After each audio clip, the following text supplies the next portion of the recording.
Sankhya yoga prithak bala pravaranti na panditah ekam apyastita samyag ubhayor vindate phalam. Please repeat. Sankhya yoga prithak bala pravaranti na panditah ekam apyastita samyag ubhayor vindate phalam.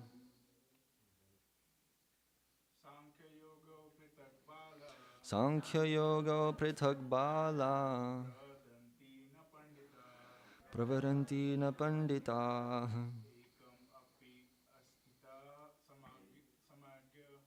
epam yastita samyag ubhayor vindate phalam. Anybody else? Sankhya yoga prithak bala pravaranti na pandita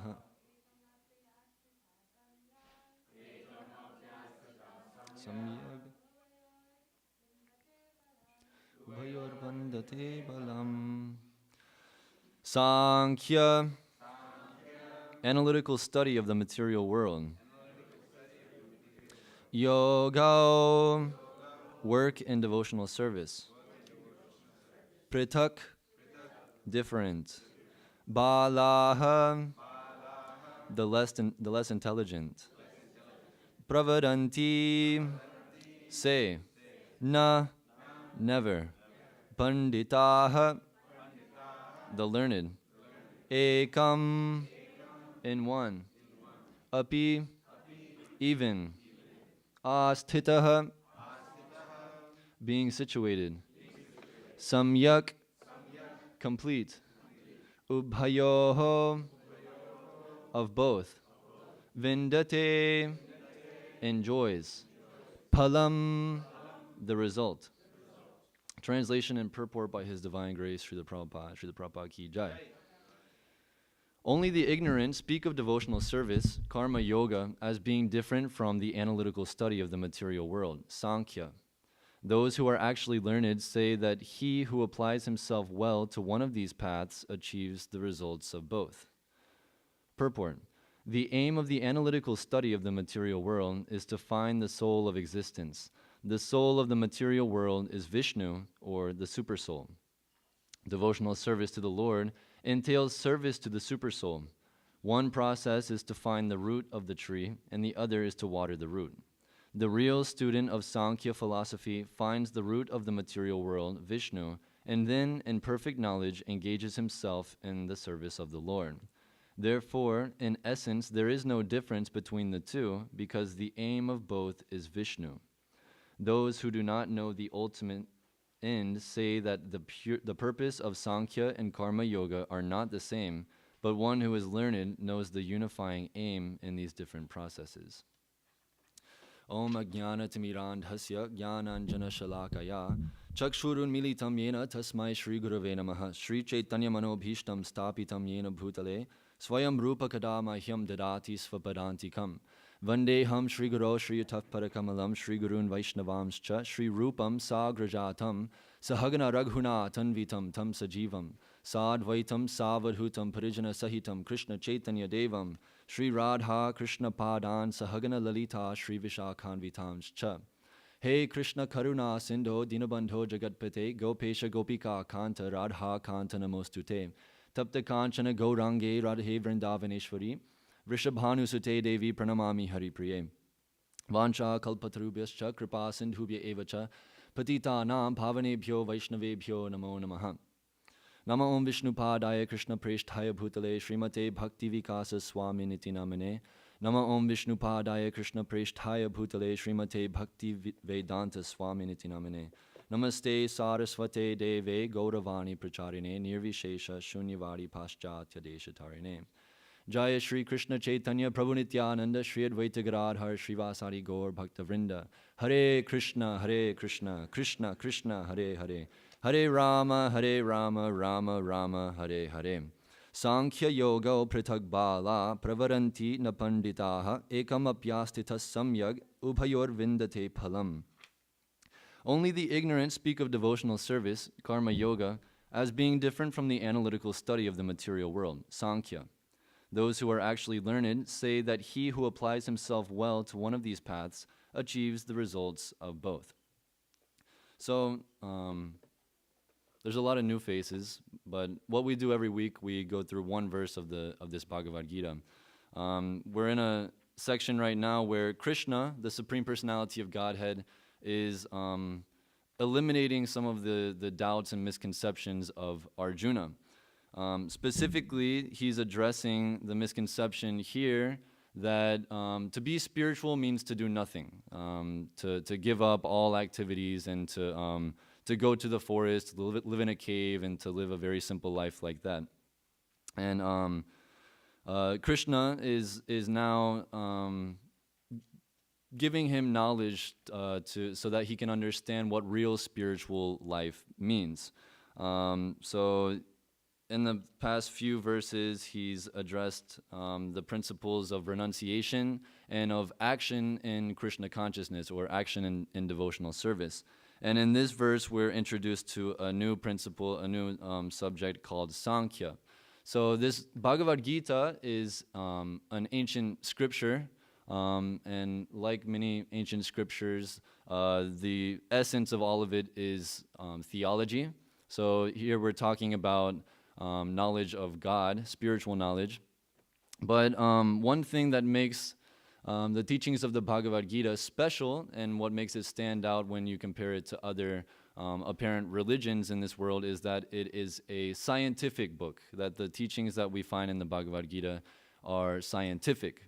So for this reason, we can say that the Bhagavad Gita is a book of theistic science. Now, if this was an assembly of modern-day scientists, they would probably scoff at such an idea, that these two words, theism and science, cannot actually go together at all. In fact, most people who claim to be theists, they don't agree with anything that the scientists have to say, and most people that claim to be scientists don't agree with anything that the theists have to say. But actually, the Bhagavad Gita is, it contains teachings which harmonize all aspects of knowledge. And today, we're learning about some new terminology for most people. We're learning about renunciation, we're learning about karma, we're learning about Sankhya, about analytical study of the material world. So just like how in all fields of science there is specific terminology which is meant to define different principles within that realm of science, in Bhagavad Gita there are some technical terms and some ideas that one must become familiar with in order to understand the real import of the teachings of the Bhagavad Gita. Specifically, this Bhagavad Gita discusses 5 different subject matters. The first one being Ishvara, of the supreme controller of God.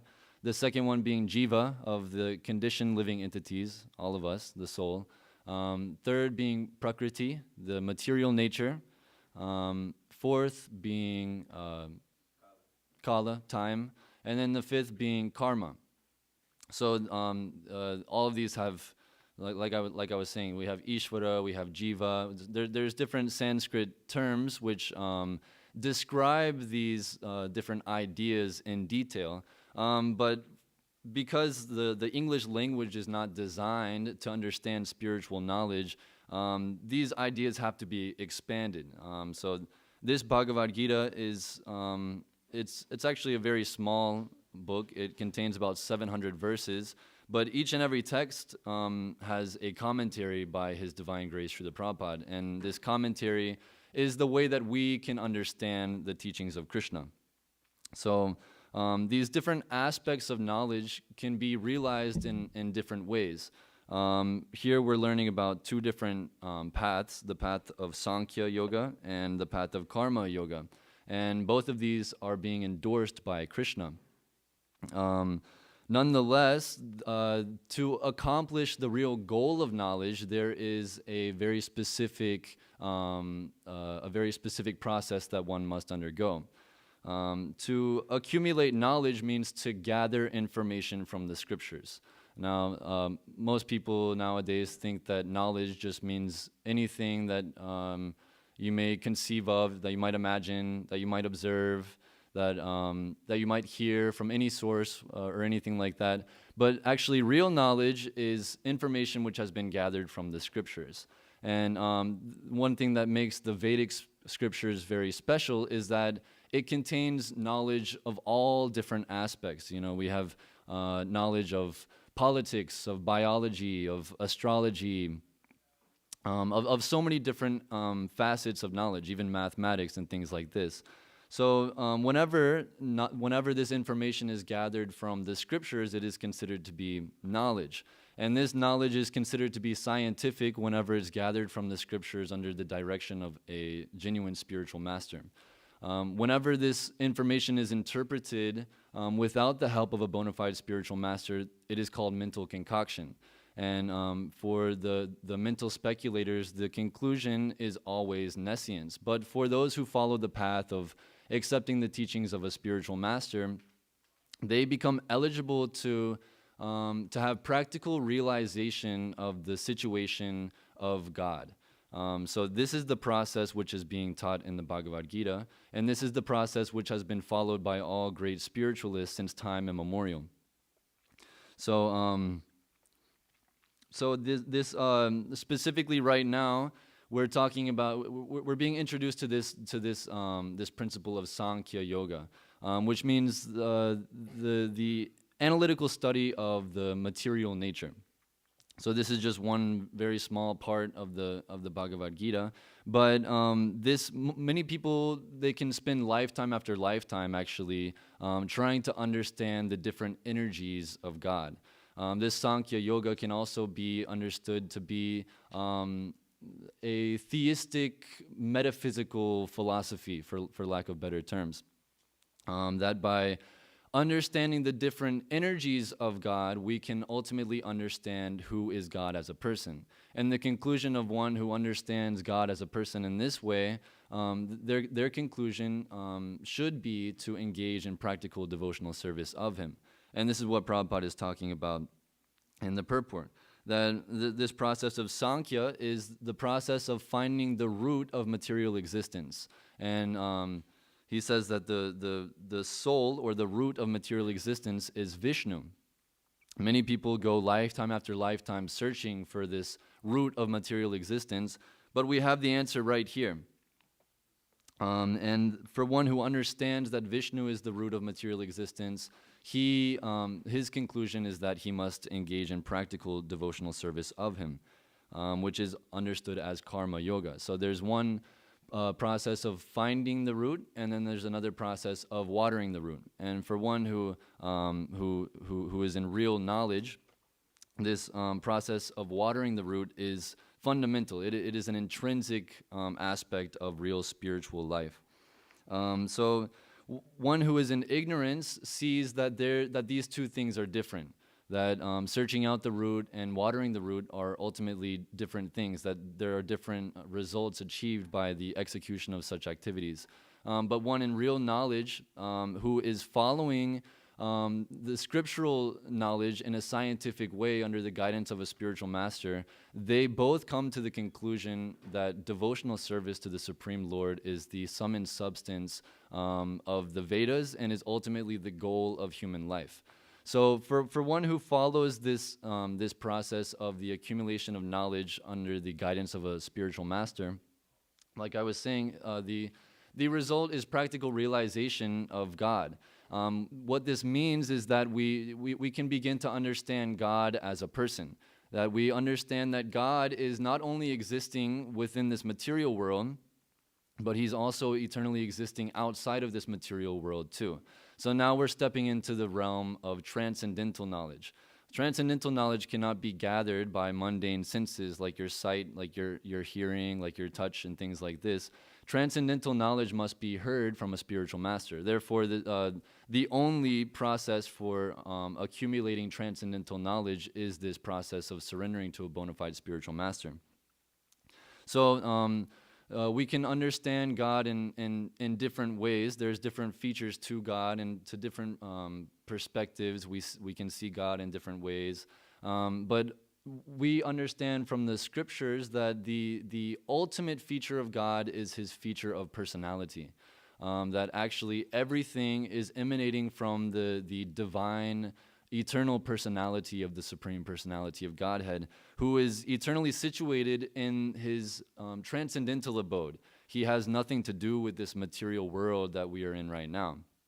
Nonetheless, we can also see how God is acting in the material world through his different agencies, through his different energies. So this is the study of Sankhya. Sankhya Yoga means to understand how God's energies are working in this material world. So there's different there's different ways that we can understand this. There's different instruments by which we can try to wrap our minds around this. One way that Srila Prabhupada explains this is that just how our bodies are consisting of earth, fire, air, water, and ether, all these elements are inside of our bodies. Also, if you look around in the world, all these elements are also existing outside of our bodies. So similarly, God is existing within the material universe, but he's also existing outside of the universe. And so in this way, we can understand two different aspects of God. We can understand his internal potency and his external potency. His internal potency is that which is eternally existing in the spiritual world, and his external potency is that which is manifesting this material nature. So this is the conclusion of Sankhya Yoga, and for one who comes to this level of understanding by this process, they realize that the goal is not to stay in this material world, but the goal is to go to the spiritual world and engage in eternal service to the Supreme Personality of Godhead. For people who think that the conclusion of Sankhya is different than karma, here in this verse, Krishna is saying that they are in ignorance.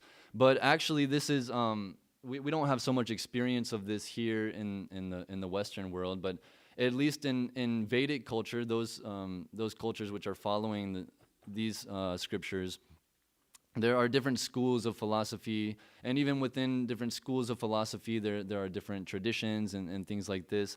Specifically within the school of Vedanta, which we belong to, there are two main fragments which consist of the Mayavadis and the Vaishnavas. We are in the category of the Vaishnavas. The Mayavadis are impersonalists. The Mayavadis are generally, they follow this philosophy of Sankhya. There's previously we were talking about sannyas, this aspect of renunciation, and a sannyasi is one who has renounced. It's one who is full of renunciation, and the Mayavadi sannyasis, they tend to follow this process of Sankhya Yoga, where they analytically study the energies of the universe and try to transcend by different methods like that. And the Vaishnavas generally undergo the process of karma yoga, where they are still acting, but they are engaging all of their activities in the service of the Lord. So in this way, there's apparently two distinct paths which are being followed.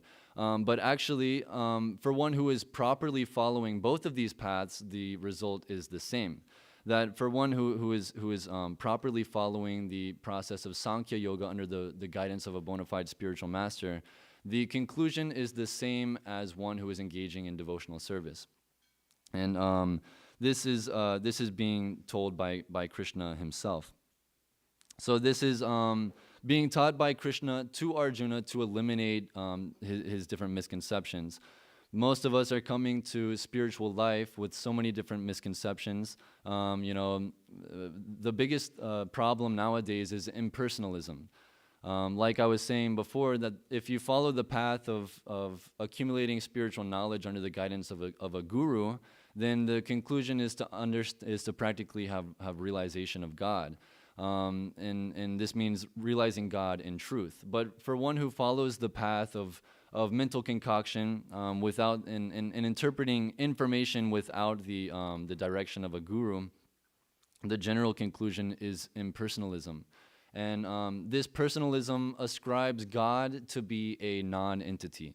And this word non-entity in the English language, it can either mean something which isn't existing at all, or it can mean a person which is so insignificant that they really don't matter. That okay, so we're doing some analysis of data, and then we see, okay, this person is providing just a small amount of data. We can practically negate this because it doesn't really make so much of a difference. So the impersonalists, they ascribe God to be a non-entity. They ascribe God to have no personality, to have no qualities, to have no form, and things like this. So this is a complete misunderstanding of the real nature of the absolute truth. And for one who follows this process of Sankhya yoga, but comes to the conclusion of impersonality, we can understand that their conclusion is completely incorrect because they have not followed the scientific process. So the scientific process means following the spiritual masters. And we have a disciplic succession of gurus. Here are just 5 of the gurus that you can see on the altar, these small pictures here. But actually this line has been going back since time immemorial, and that actually we can trace this line of gurus all the way back to Krishna himself. For one who is trying to establish some kind of philosophy or some kind of religion or something like that without having the authority of spiritual masters, we can understand that the knowledge that they are teaching is not actually scientific. And if one tries to open a school where they are meant to be teaching knowledge, but they don't have any credit and they don't have any basis on scientific knowledge, then we could understand that the knowledge that they are giving is ultimately not even knowledge at all. It is nescience. And for one who becomes very accomplished in such a school, that degree that they might have earned would be useless in any kind of practical sense. But for one who dedicates their life and dedicates their intelligence towards understanding the absolute truth via the medium of a bona fide disciplic succession like what we have here, then his accomplishments in devotional service are eternal assets that actually one who becomes advanced in Krishna consciousness is actually the most qualified out of anyone. Prabhupada often explains how to become a devotee of Krishna is for the most intelligent people. That actually all these other processes of mundane religion and so-called scientific knowledge, these are actually for the less intelligent people. However, if you look at modern society today, it's being run by people who claim to be very intelligent, but if you look at their character, if you look at their accumulation of knowledge, then all of these things are actually not to be found. But for a devotee who has dedicated their lives to the service of the Supreme Personality of Godhead, all good qualities arise. And this is because they are engaged in yoga. Yoga doesn't mean the stretchy bindi thing that they teach in the physical education department. Yoga is actually, like I was explaining before, a scientific process of accumulating knowledge. And yoga can mean to bind. Everybody's heard of a yoke, right? There's whenever you have oxes and you're plowing a field, you usually put 2 oxes together, and what is holding the oxes together is a yoke. So this word yoke comes from the word yoga, and it means to bind together, to have a very strong connection. And the problem in this world today is that no one has a connection with God, a real, tangible connection, a solid foundation based on knowledge.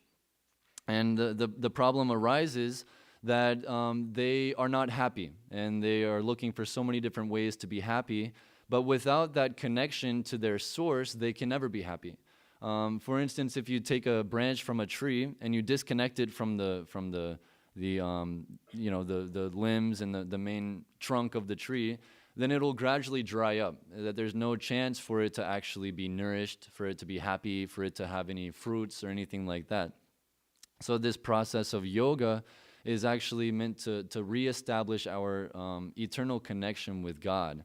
And specifically, bhakti yoga means to establish our connection with God in a relationship of service. So we can understand this in many different ways, but the primary understanding is that first we must understand that we are not this body. That actually this body does not belong to us, that we do not belong to this material world, that we have nothing to do with this material atmosphere. And whenever we can identify as our real, true spiritual self, and then we are eligible to engage in real spiritual activity. So understanding that we are part and parcel of God is essential, that we have the same quality of God, but we do not have the same quantity of those qualities.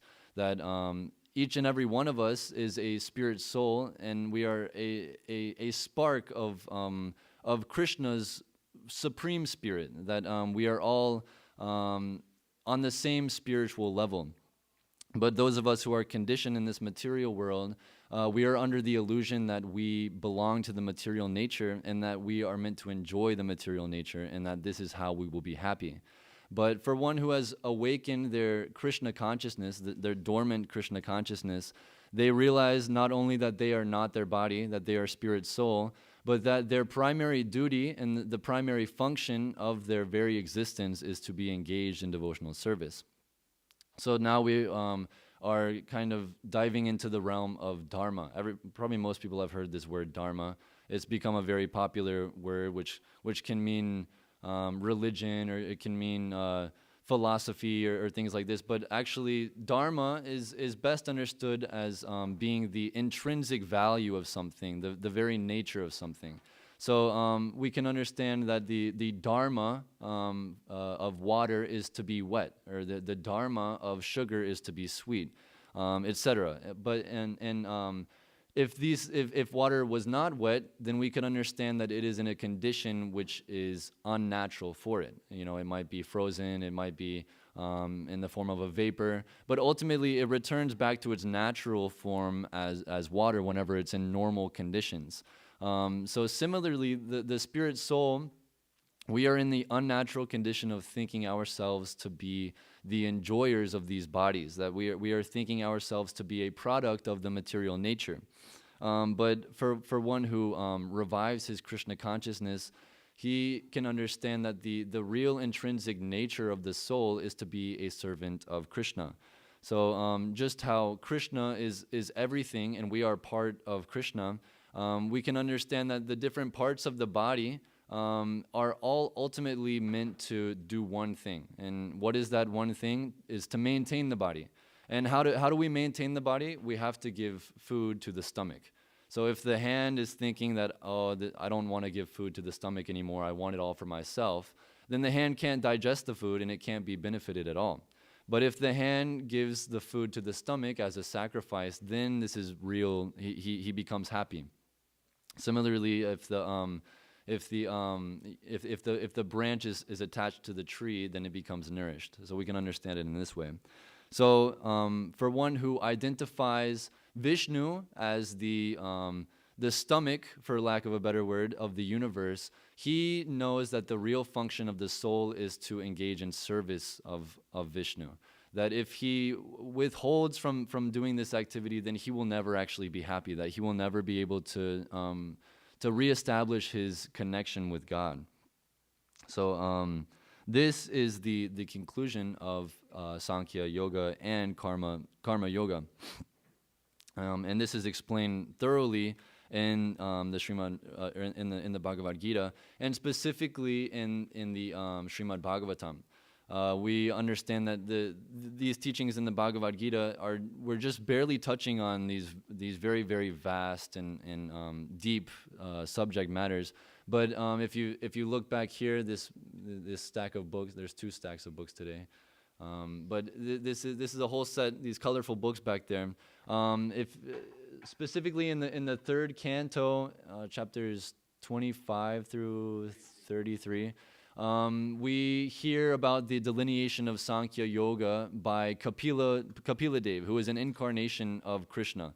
And here he goes much more into depth of this whole philosophy of this Sankhya Yoga. So if anyone's interested to learn more about that, they can read about it in the Srimad Bhagavatam. But ultimately, we can understand that Sankhya Yoga and action in Krishna consciousness are all ultimately meant to achieve the same result, which is to satisfy the Supreme Personality of Godhead. And to satisfy the Supreme Personality of Godhead does not mean to imagine what you think will make God happy, but it is to actually act on the platform of real knowledge, which means to receive that knowledge from a spiritual master. And so there are different principles by which we follow in this Krishna consciousness that we can understand that if we follow these principles and if we undergo different activities and ultimately if we develop a real attitude of service, then this is the way that we can please God.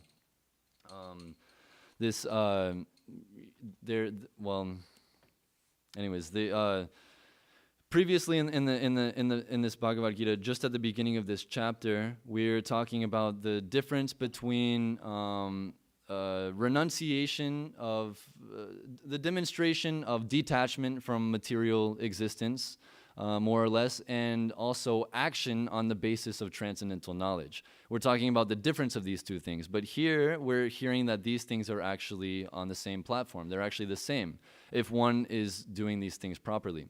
So the renunciation of material engagement doesn't necessarily mean to withdraw yourself from all activities, nor does action on the platform of transcendental knowledge mean that you are not renounced from anything at all.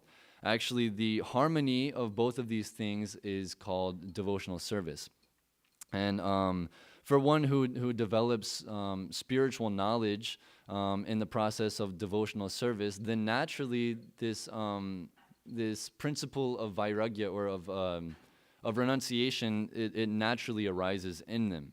And many people might see that we're claiming to be monks, we're claiming to be in the renounced order of life, we're claiming to be very detached from material engagements. But at the same time, you see so many nice vehicles in the parking lot. You see so many nice things in our residence. Even the very act of sitting on a nice cushioned platform that's higher than everybody and having cameras on me is apparently an act of material attachment. But in reality, the renunciation of the devotees of the Lord is based on the conclusion that actually nothing belongs to me and everything belongs to God, therefore everything must be engaged in the service of God. So if we're thinking that we have anything to renounce in the first place, this is actually an atheistic misconception. That even this very body that we have here it's not our body. It's been given to us by our parents. It's made out of the elements of material nature.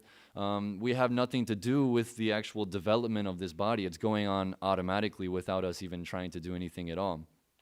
Similarly, if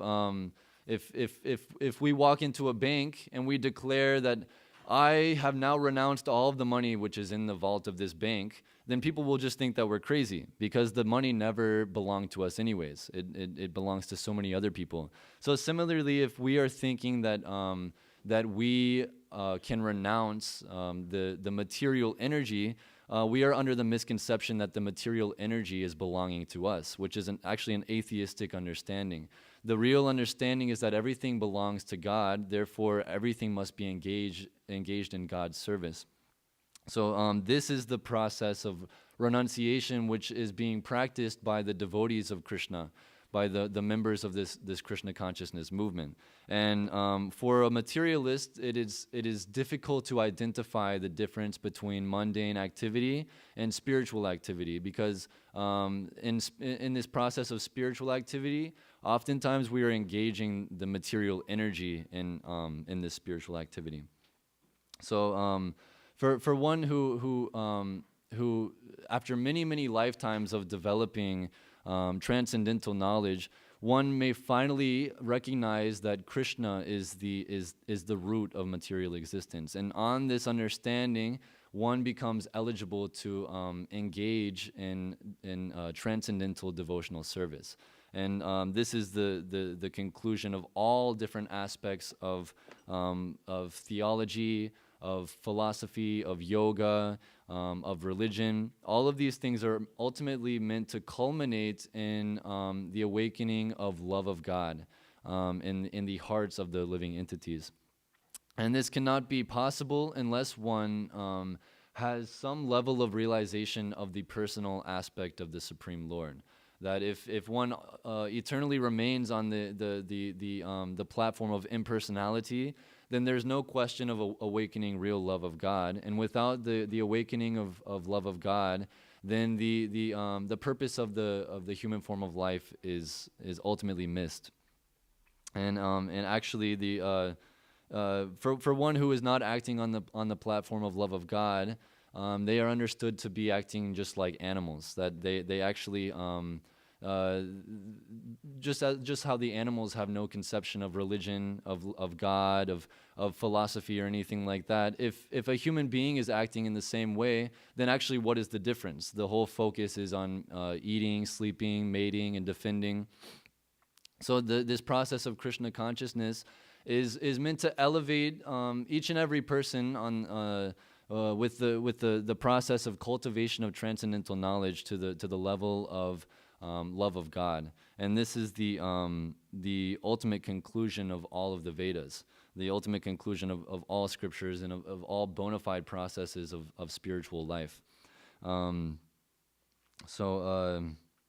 Once one awakens this dormant love of God, which is dormant in each and every one of our hearts, then one can actually become happy. That without this, then there is no question of really becoming happy. So many people are pursuing spiritual life. They're pursuing even mundane things. They're trying to get jobs. They're trying to get girlfriends. They're trying to experiment with drugs and different things like this. All of these activities are ultimately meant to awaken happiness. But actually, none of happiness cannot be achieved unless one develops love of God, which can only be achieved if one develops an understanding of God in His personal form. So all of this is delineated in the teachings of any authorized spiritual teacher who is extracting his information from authorized scriptures like the Bhagavad Gita and the Srimad Bhagavatam. And for one who follows such a spiritual teacher, then they can also achieve the same goal. They can also achieve love of God. So God is one, but God is also existing in many different energies. We can see the different energies of God, and we can be reminded of God in His form of oneness. But we can also see all of the different manifold aspects of God, and we can understand that God is everything. But so this is the harmonization of oneness and difference, that we are simultaneously one with and different from God, and this is actually an inconceivable principle. And when we can understand that God is inconceivable, and that we can, one who understands that God is inconceivable can actually advance in real spiritual knowledge. But for one who thinks that he already knows everything about God, then there's no question of advancement. So this these literatures which we're providing for everybody, the Bhagavad Gita, the Srimad Bhagavatam, these are meant to develop one's intelligence to such a level that they are no longer entangled in the material nature, And whenever one becomes free from the association of the material nature, then one can begin to understand the nature of God. And this isn't a very easy thing to do. Just like in other scientific communities, if you want to become advanced in any different type of knowledge, you have to spend years and years, and you have to develop so many different aspects of philosophies and practices and different things like this. So spiritual life is not something that's cheap. It's meant to be taken up very seriously. And for those who are serious about spiritual life, Krishna consciousness is the summum bonum of all spiritual life. That for one who is serious about understanding who God is as a person, the teachings of Bhagavad Gita and Srimad Bhagavatam and the culture of Krishna consciousness is the ultimate means by which to awaken one's lost Krishna consciousness. So yeah, I can close it there. If anyone has any questions about any of the points that we went over in class, we can address them now. Yes. I'll repeat it. Right. Yeah, so do you have a copy of the Bhagavad Gita? So first of all, get a copy of one of these. This is explained in the introduction to the Bhagavad Gita, that there are 5 different aspects of knowledge which are being taught in the Bhagavad Gita. The first one being Ishvara, which translates to more or less God. The second one being Jiva, which means the soul, which means the living entities. Third one being Prakriti, which is the material nature itself. And fourth one being Kala, time. And then the fifth one being Karma, or action. So these are the 5 different aspects of knowledge which are being taught in the Bhagavad Gita. Of these 5, all of them are eternal except for karma. Karma is understood to be something which is temporary, and these other 4 aspects are understood to be eternal. So therefore, the knowledge in the Bhagavad Gita is eternal knowledge. It's not something which changes. Just like in school, all of our textbooks, maybe 20 years ago, the textbooks were teaching one thing, and now we're learning different theories of evolution or whatever it might be. The teachings of the Bhagavad Gita don't change. Anybody else have a question? Yes, Prabhu. Hare Krishna. Yeah, I have a question. It's clear, it's inextricably clear in the Gita that suffering is part of our journey through the many lifetimes. It's clear about that. But sometimes I can almost be overwhelmed when I see certain stories about what people are doing to people, especially what they're doing to animals. There's some pretty heinous things occurring on this planet. So, as Vaishnavas, we clearly are taught compassion, Mahakaruna, and we embrace vegetarianism, and we try to do every form of charity we can. How do we be in it but not of it? In other words, sometimes I get overwhelmed when I see some of just the sheer brutality of what people do to other people, sometimes animals. So, like, for example, many of our great spiritual teachers and saints live in places like India, even though many of them are Western-born, like your Guru Maharaj and Radhanatha, and so many others. I'm always amazed that they still manage to keep this balance and tranquility, even though they see so much brutal suffering. So how do we do that balance?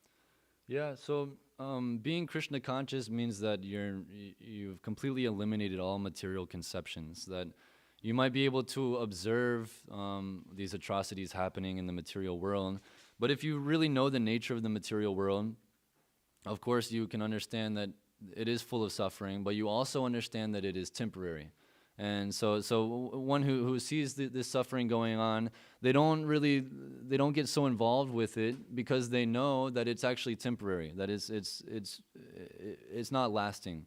This is called being on the Brahma Bhuta platform. Brahma Bhuta prasanatma nashochati nakangshati. So nashochati nakangshati, that one who is on this platform, they are actually very joyful. They don't lament about anything at all. So how can you be so joyful whenever you're seeing all of these things going on around you? You know, that's the question that you're asking. The one who is in Krishna consciousness is always joyful because they know that Krishna is the friend of all living entities. That there's a reason for all of this going on. That there's a higher purpose for all of this going on. What is this? Suhridam sarvabhutanam. Suhridam sarvabhutanam. Yajna bhoktaram yajna tapasam sarvaloka maheshwaram.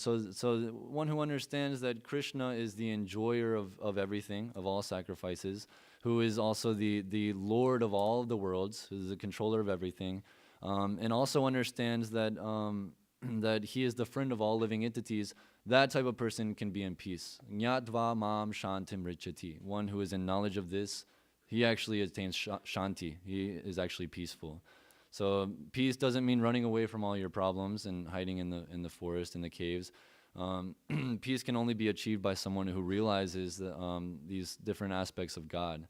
So this is why Krishna consciousness is the ultimate welfare activity for the world. That, you know, all these things might be going on.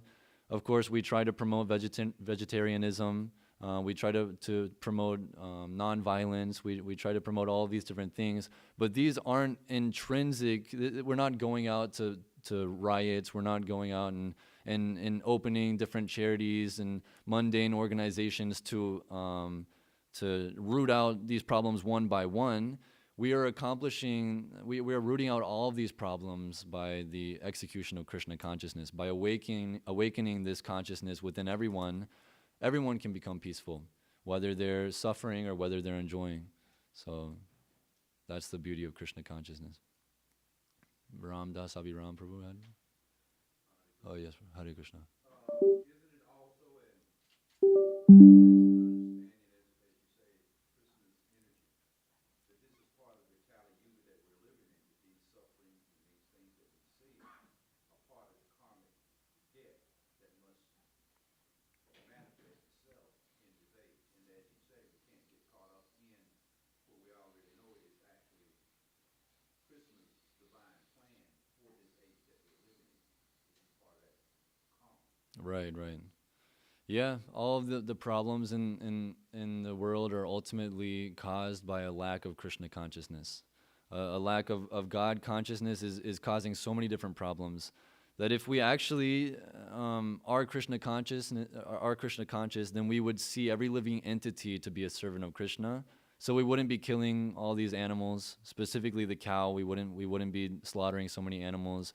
We wouldn't be harming other people. We wouldn't be engaging in warfare on the basis of nationality, different things like this. So yeah, like I was saying, that if you can reestablish this Krishna consciousness, then all these problems will go away. But yeah, you're right, and we're living in an age where it's called Kali Yuga, where it's called the age of quarrel. Basically, our karma is kind of catching up to us right now, collectively and individually. There are so many different problems in this world, but all of this can be solved whenever one surrenders to Krishna. Krishna promises that what is this? 1866. Yeah, Sarva Dharman Paridyaja Mamekam Sharanam Braja Aham Tvam Sarva Papebhyo Mokshayishyami Ma Shuchaha. That for one who surrenders to Krishna and abandons all other mundane activities, he protects them from all sorts of sinful reactions. He takes away their sin, and then they can go back to the spiritual world, no problem. So this is how we get free from the sin which we are so entangled in Kali Yuga. You practically can't go outside the door without somehow or other getting involved in some kind of sinful activity. You know, just by buying things at the store, you're becoming entangled with so many different sinful activities. So the process of Krishna consciousness is that which negates these reactions. And this isn't exactly the purpose for engaging in Krishna consciousness. Like, oftentimes when we're distributing books, we run into different people of different faiths, and specifically the Christian people, they promote that if you believe in God, He'll take away all your sins, and this is the best thing about Christianity, is that He'll keep you from going to hell. And we're not so concerned with that. Of course, this is a natural byproduct of engaging in Krishna consciousness, but this isn't why we're doing it. But it can be a motivating factor for sure, that one doesn't want to be here anymore. It's a good desire to not to want to stay in the material world. So yeah, anyone else? Ram. Jai.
Jai, thank you. Anybody else? No? Okay. Oh, yes. Thank you. Why is there a definition of sin? So if there was no definition of sin, then how would you know if what you're doing is right or wrong? There has to be a distinction between right or wrong, because if you don't have any conception of what is right or wrong, then inevitably you'll do so many wrong things. And if you understand how karma works, then you definitely don't want to do any wrong things. So is dharma the same? Is like the opposite of karma? No, dharma and karma are different. Karma, ultimately, the translation of karma can be action. It can. Here we were talking about karma yoga, which is engaging your activities in connection with God. But also, most people understand that karma is whenever you act in the material world and you get reactions from it. Dharma is like I was explaining before. It's the nature of something. These are different concepts. They're related. For one, executing different processes of dharma, executing different religious processes, then karma is there, but these are different. Is that okay? Okay. Anybody else? No? Okay, so now everybody receives some beads? Yes? Okay. So if it's your first time chanting on beads, there's a way that it's done traditionally, where you hold it with your middle finger and your thumb, and you start on this bead. There's like this one with the strings. You start on the one right beside it, and you'll chant one Hare Krishna mantra, which is up here on this banner. You'll chant one of those on each bead, and you can go all the way around it, but for the sake of time, we'll probably just do it on around 10 beads, and you say the whole mantra on each one. So yeah, everybody has them. Okay, so we can start. We'll chant 10 mantras on our beads. This is called japa. Everyone ready? Okay. Hare Krishna, Krishna Krishna, Hare Hare, Hare Rama, Rama Rama, Hare Hare, Hare Krishna, Krishna Krishna, Hare Hare, Hare Rama, Rama Rama, Hare Hare. Hare Krishna, Krishna Krishna, Hare Hare. Hare Rama, Rama Rama, Hare Hare. Hare Krishna, Krishna Krishna, Hare Hare. Hare Rama, Rama Rama, Hare Hare. Hare Krishna, Krishna Krishna, Hare Hare. Hare Rama, Rama Rama, Hare Hare. Hare Krishna, Krishna Krishna, Hare Hare. Hare Rama, Rama Rama, Hare Hare. Hare Krishna, Krishna Krishna, Hare Hare. Hare Rama, Rama Rama, Hare Hare. Hare Krishna, Krishna Krishna, Hare Hare. Hare Rama, Rama Rama, Hare Hare. Hare Krishna, Krishna Krishna, Hare Hare. Hare Rama, Rama Rama, Hare Hare. Last one. Hare Krishna, Krishna Krishna, Hare Hare. Hare Rama, Rama Rama, Hare Hare. Okay, so thank you very much. This chanting of Hare Krishna is the most important aspect of this Krishna consciousness movement. You can take these beads home with you if you'd like. We just ask people to give a small donation for them. You can give a big one too if you'd like. But the purpose of chanting on beads is not to look spiritual or to do something fun. It's to keep track of how many mantras you say. There's 108 beads on this, and if you do one full circle around it, that's called one round. And so if you take these home, you should try to chant this mantra on as many beads as you can. Try to go all the way around, and then keep track of how many you're doing every day. And this is for the purpose of trying to increase. So set a minimum of what you want to chant, and you can always do more. Yes. 108. This is something that comes up a lot in Vedic culture. I watched this whole video about it, that it talks about different dimensions of the universe and different things like this.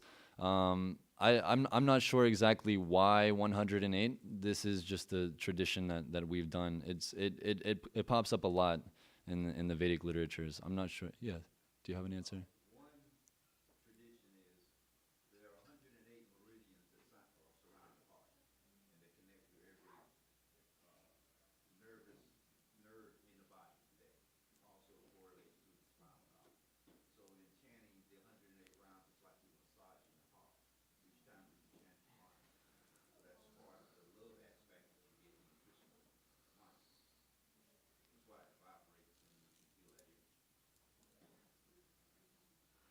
Yeah, so we chant 108.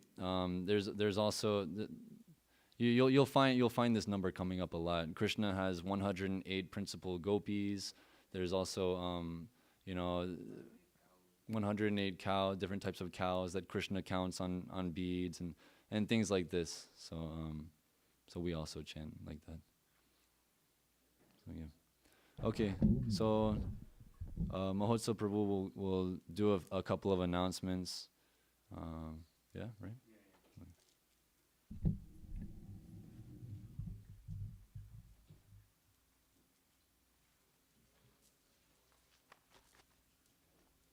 Okay, I'm going to go back. You have a mic? Okay, just mic. Okay, Hare Krishna. Thank you all for coming to this Sunday program. Although there were 25 hours in the day, you decided to spend that extra time with us. We really appreciate it. So we have a same Sunday program, same time, same place. Please come again next week. It's going to be really awesome. Today's feast is sponsored by Bhakti Trace. Thank you, everyone, Trace. Hare Krishna. Thank you so much for sponsoring today's feast. That was really awesome. And we're going to be having a special program this Thursday at 6:30 p.m. over here. We're going to be having Bhagavad Gita class, Kirtan, and some light refreshments. So please make sure you come Thursday evening, 6:30 p.m. It's going to be really, really awesome. There's also a program known as Women's Sankhya.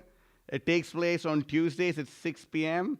in the Women's Ashram. It's a program exclusively meant for women, and it helps them come up in their spiritual life, and one can contact Mahabhoga Mataji if anyone's interested. So yeah, we are, any women are interested, not men. Men, you contact me, okay? And then we also request people to please not waste the food we're serving out. It's one of the greatest sins. If you want to eradicate the hunger problems, don't be part of the problem, be part of the solution. We have to-go containers. You can take to-go containers and eat as much as you want up to your neck.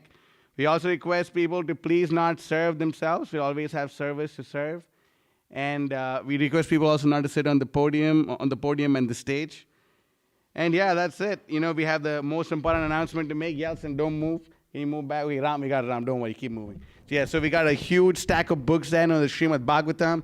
For anyone who hasn't got that big set of books, please make sure you get them. It's the best thing you could get for anyone. Holiday season is coming up. You can start saving up for it. You can start paying for it now and get it during the holidays. We'll work up all kinds of deals just for you. And yeah, thank you all for your kind attention. Hare Krishna. Now we're going to go to the next part of the program where we're going to be chanting and dancing, so to increase your appetite. So the more you dance, the more you can eat. So I think it's a good idea. So yeah, we request everyone to kindly rise up, help us roll up the mats. We can put them in the corner and we can get right into it, okay? Thank you so much. Hare Krishna.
Bro, do it, mama. Do it. Chalo, come. Okay, Hare Krishna.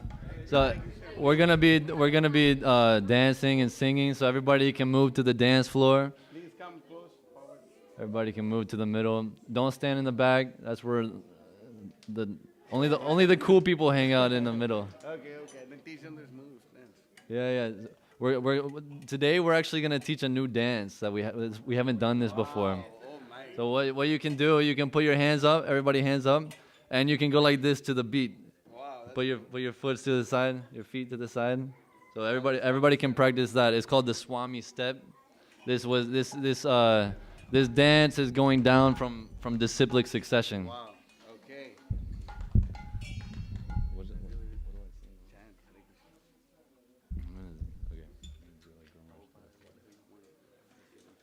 Hare Krishna, Hare Krishna, Krishna Krishna, Hare Hare, Hare Rama,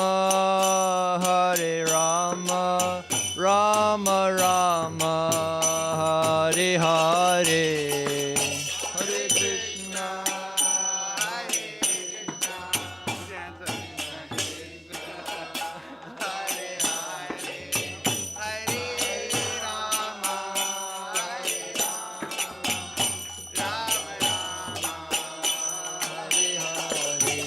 Hare Krishna, Hare Krishna, Krishna Krishna, Hare Hare, Hare Rama, Hare Rama, Rama Rama, Hare Hare.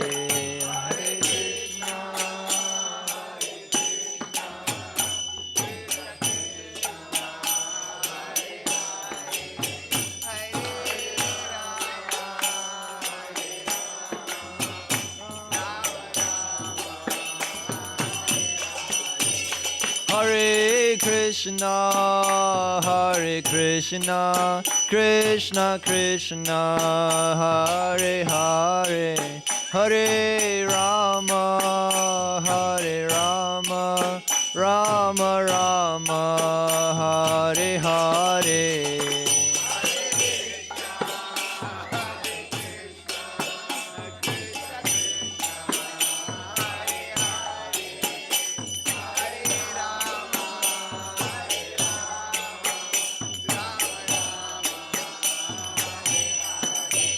Hare Krishna, Hare Krishna, Krishna Krishna, Hare Hare, Hare Rama, Hare Rama, Rama Rama, Hare Hare.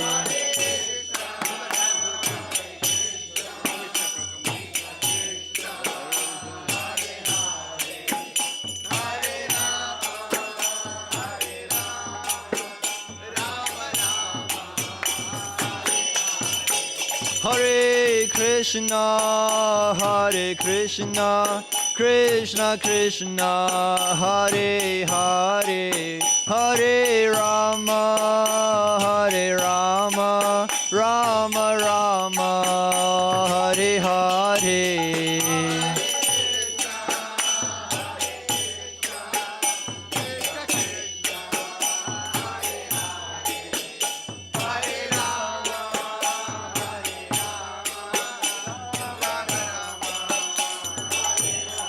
Hare Krishna, Hare Krishna, Krishna Krishna, Hare Hare, Hare Rama, Hare Rama, Rama Rama, Hare Hare.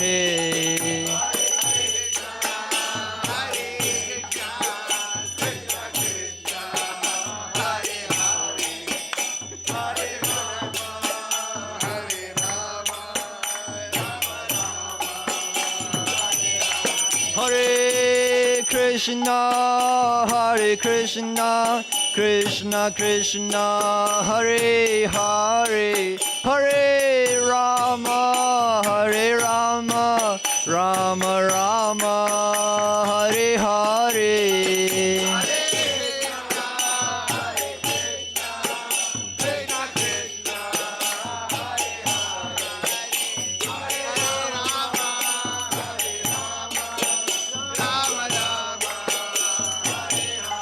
Hare Krishna, Hare Krishna, Krishna Krishna, Hare Hare, Hare Rama, Hare Rama, Rama Rama, Hare Hare.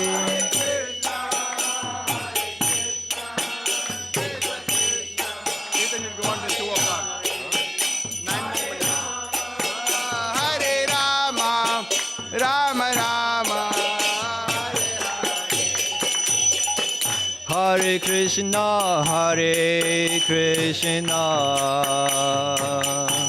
Krishna Krishna, Hare Hare,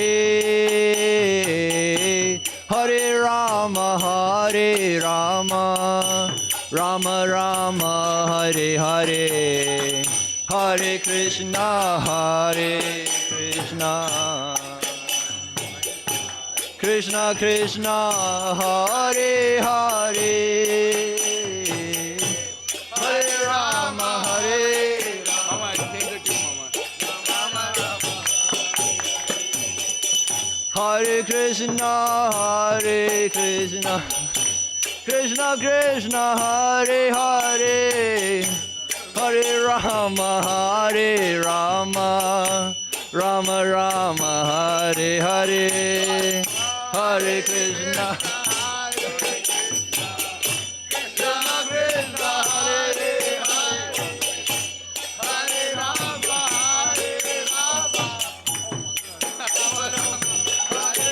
Hare Krishna, Hare Krishna, Krishna Krishna, Hare Hare, Hare Rama, Hare Rama, Rama Rama, Hare Hare.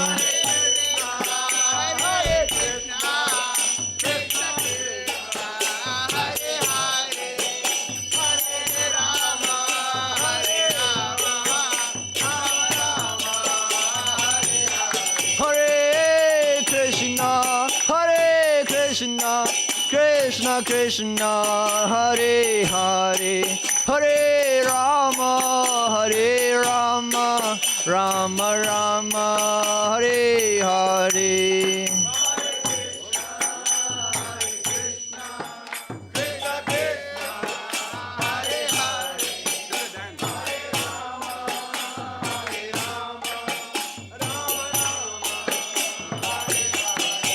Hare Krishna, Hare Krishna, Krishna Krishna, Hare Hare, Hare Rama, Hare Rama, Rama Rama, Hare Hare.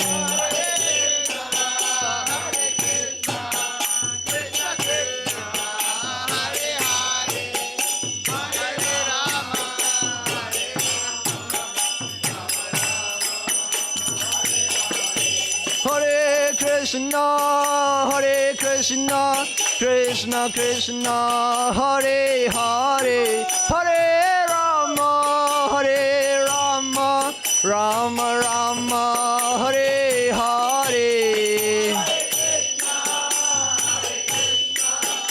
Hare Krishna, Hare Krishna, Krishna Krishna, Hare Hare, Hare Rama, Hare Rama, Rama Rama, Hare Hare. Hare Krishna, Hare Krishna, Krishna Krishna, Hare Hare, Hare Rama, Hare Rama, Rama Rama, Hare Hare. Hare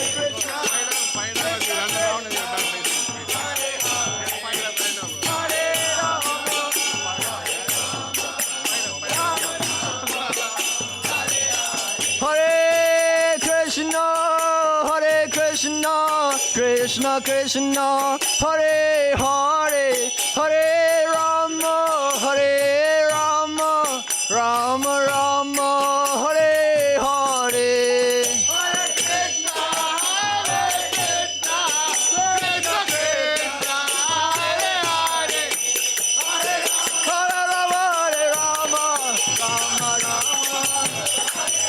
Hare Krishna, Hare Krishna, Krishna Krishna, Hare Hare, Hare Rama, Hare Rama, Rama Rama, Hare Hare.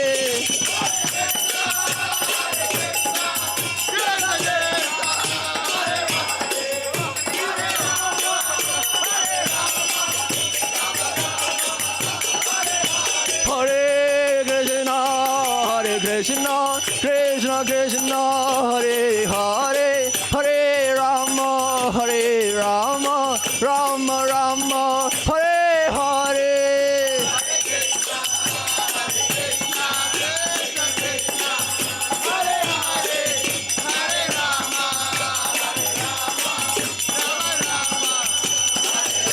Hare Krishna, Hare Krishna, Krishna Krishna, Hare Hare, Hare Rama, Hare Rama, Rama Rama, Hare Hare.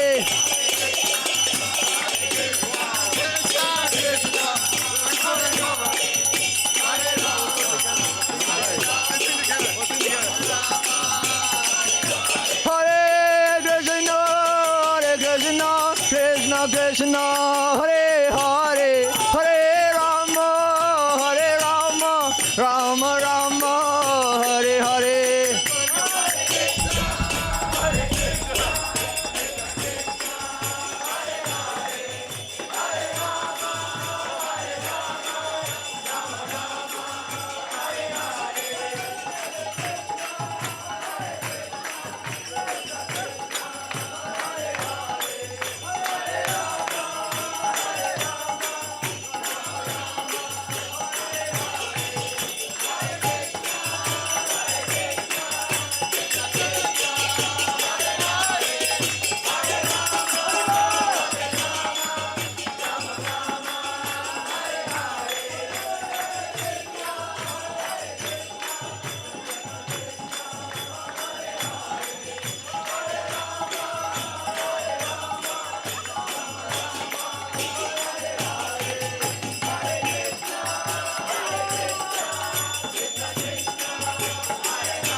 Krishna, Hare Hare, Hare Rama, Rama Rama, Hare Hare.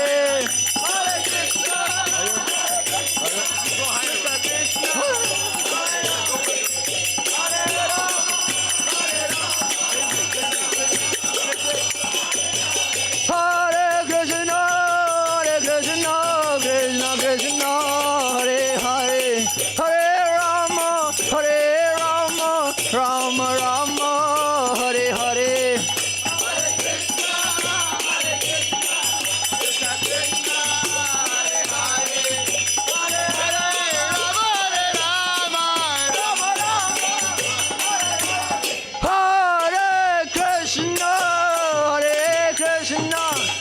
Krishna Krishna, Hare Hare, Hare Rama, Rama Rama, Hare Hare.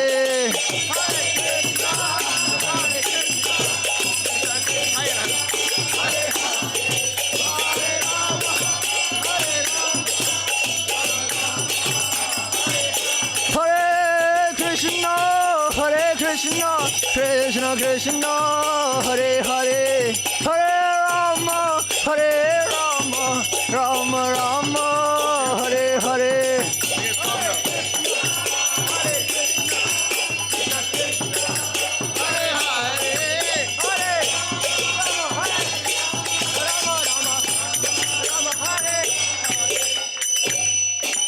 Jai Om Vishnupad Paramahamsa Parivrajagacharya Stotra Shatta Shri Srimad His Divine Grace A.C. Bhakti Vedanta Swami Srila Prabhupada Ki Jai. Jai Om Vishnupad Paramahamsa Parivrajagacharya Stotra Shatta Shri Srimad Bhakti Siddhanta Saraswati Goswami Maharaj Srila Prabhupada Ki Jai. Ananta Koti Vaishnava Vrinda Ki Jai. Namacharya Srila Haridas Thakur Ki Jai. Prem Se Kaho Shri Krishna Chaitanya Prabhu Nityananda Shri Advaita Gadadhar Srivasari Gaur Bhakta Vrinda Ki Jai. Jai Shri Shri Radha Krishna Gopa Gopinath Shamakunda Radha Kunda Giri Govardhan Ki Jai. Shri Vrindavan Dham Ki Jai. Navadvip Mayapur Dham Ki Jai. Yamuna Mai Ki Jai. Tulasi Devi Ki Jai. Bhakti Devi Ki Jai. Samaveta Bhakta Vrinda Ki Jai. Gaura Premanande Hari Hari Hari Bo. All glories to the simple devotees. Hare Krishna. All glories to the simple devotees. All glories to the simple devotees. All glories to Sri Guru and Sri Gauranga. All glories to His Divine Grace, Srila Prabhupada.